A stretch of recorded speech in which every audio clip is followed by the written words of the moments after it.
Next up, what do we have? Basically, I can say the same thing about these two books. This one, as I said, I did a lot of travels. I got this in the Philippines. Can you believe it? I was in Manila, just fucking around, and then I was in a bookstore, and I saw, wow, they have Lovecraft in the Philippines. Amazing. I also got that one there in the Philippines. Basically, this book, Tales of the Cthulhu Mythos, and Tales of the Lovecraft Mythos are basically the stories written by Lovecraft's contemporaries. Fitz Leiber, Frank Belknap Long, August Derleth, Robert Bloch, Robert E. Howard. Stories from these guys, from that generation.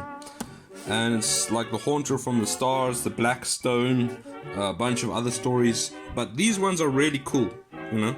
So, I will say to you guys, I never recommend bullshit, you guys know that, right? So, if you've read Lovecraft, right, and you want something more, then you get this book, the orange one, right? And if you've read Lovecraft and you want to read other writers, you get this book, Tales of the Cthulhu Mythos, and you get Tales of the Lovecraft Mythos, edited by Robert M. Price. That's another sign, and prefaced by Robert Bloch. I forgot about that. Can you see? Yeah. So these books are really valuable because, you know, if you play board games like Arkham Horror, Eldritch Horror and that sort of stuff, some of the characters and monsters you see, for example, the Hounds of Tindalos, which are common Mythos monsters, you know, in video games. They even had it in the Call of Cthulhu. No, wait, there was the Shambler from the Stars, or some Dimensional Shambler, I think it was. Come on, you son of a bitch! Come on! Come on! I'll take you on! Huh? No. Well, that was a bad idea. Anyway, I'm rambling. A lot of the characters you see in board games, pop culture, Lovecraftian pop culture, you'll find it from stories written in these books. So these ones are very good as well. This is just a Penguin Classics. See, it's also very messed up. I do take good care of my books, but, you know, accidents happen. And you want to see a messed up book, check this out. I got this in Madrid, actually I think I wrote it down. See you guys, look here. Bought on my travels in Madrid at 2017, now in Boston 2019. So I took this with me when I went to Providence. Look how messed up it is, man. You see, the thing is, you cannot take this one with you when you go walking around or stuff. So you have to take something more portable. Alright, moving on. Almost finished, guys. Just bear with me. We got H.P. Lovecraft, Against the World, Against Life by Michel Houellebecq. Houellebecq. I don't know. These Frenchies. I never know how to say French names. Anyway, I did a review on this. This one I also so much recommend. I really recommend this.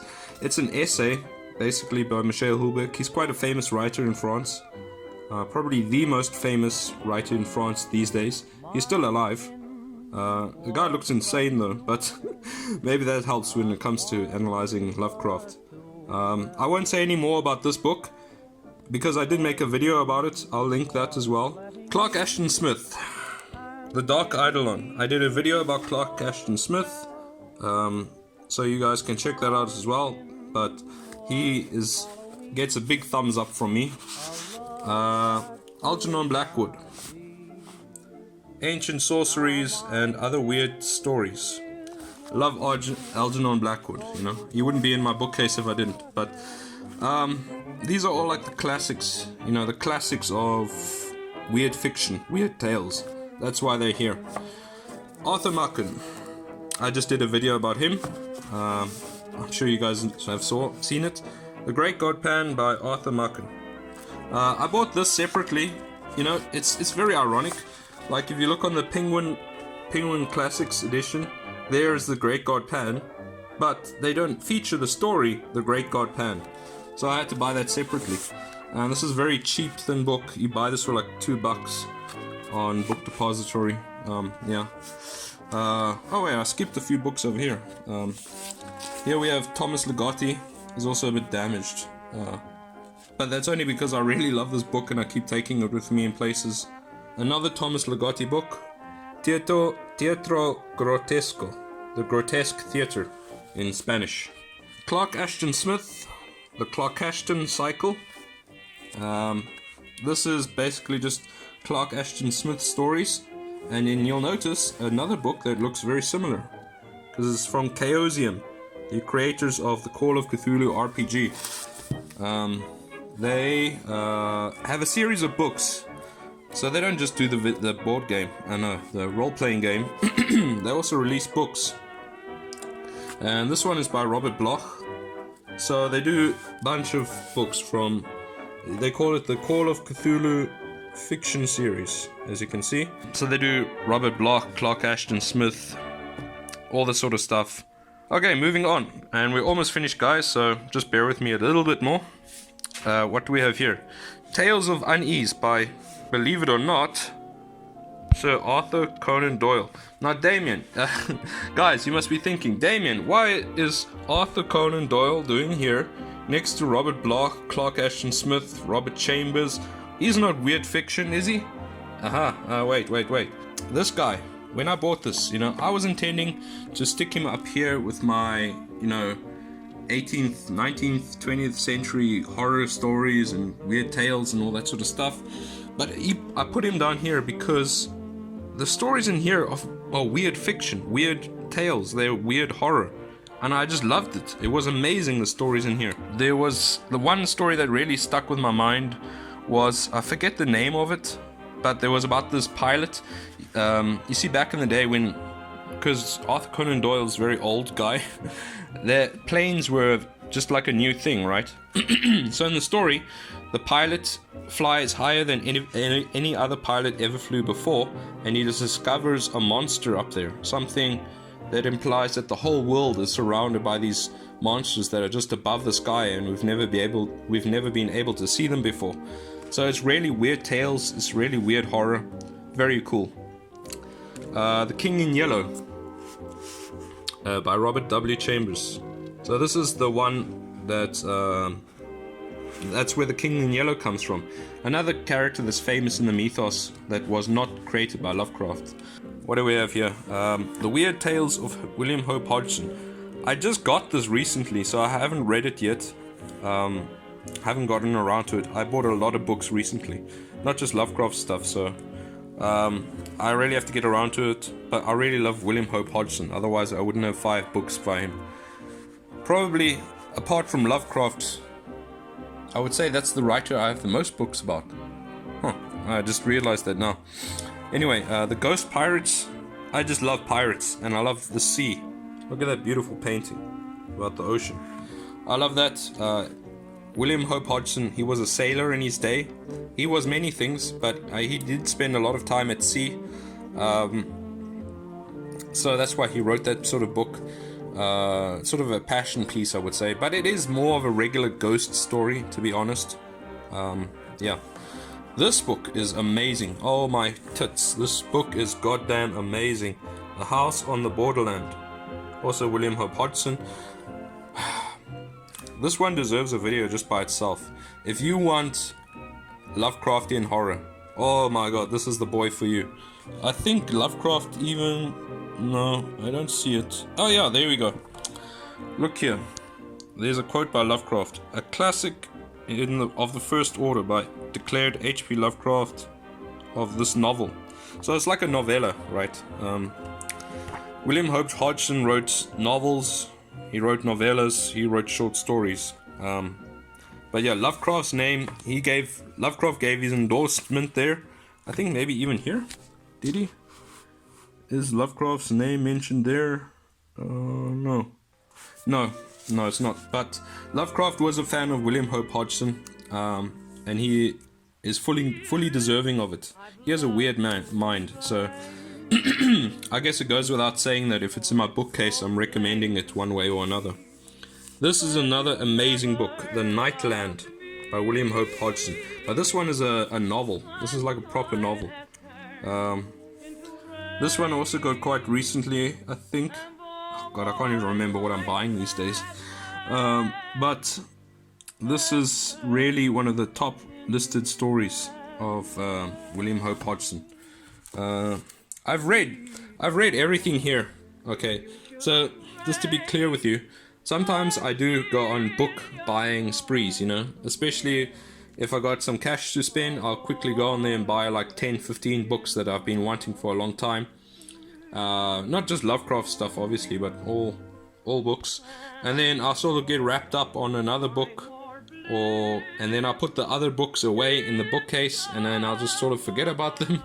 It's a bad habit, but yeah. So moving on, almost finished.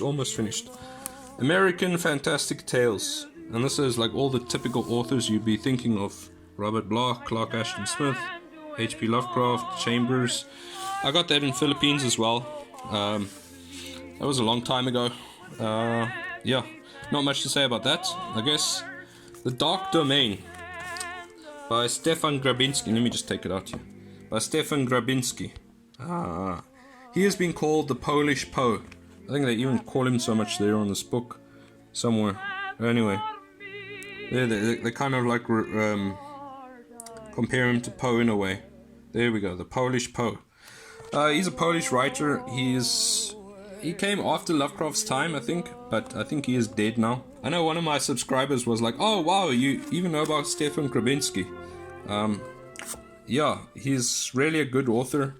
Really weird stuff as well, but he's very different in tone from Lovecraft. Like the protagonists are like drinking and fucking around with women and stuff like that, but nonetheless it's horror stories, you know, proper horror stories. So there's a name. If you don't know Stefan Grabinski, now you do. And the last few books, this one is Sesqua Valley by William Hopfrog Pugmire. Sesqua Valley. Look, Willem Pugmire, he used to be on YouTube. His channel is still up, but he died last year, you know. And he has been a big fan of Lovecraft. On his YouTube channel, he even had Willem St. Joshi numerous times. Hello, my darlings. I'm here with the wonderful, fabulous scholar, novelist, and editor St. Joshi. Willem Pugmire is clearly a fan. He's a weird-looking guy. He's an odd character. Hello, my darlings. This is Willem Pugmire. I just bought this because he died, and then I just wanted to see. Oh, okay, well, sorry to hear he died, because he was a big fan of the Mythos. I read one story in here, and then I put it down because in the story, right, the characters started to have sex, right? These two guys, right? Now, I got nothing against gay people at all. But the thing is, like, why is there sex in a Mythos story?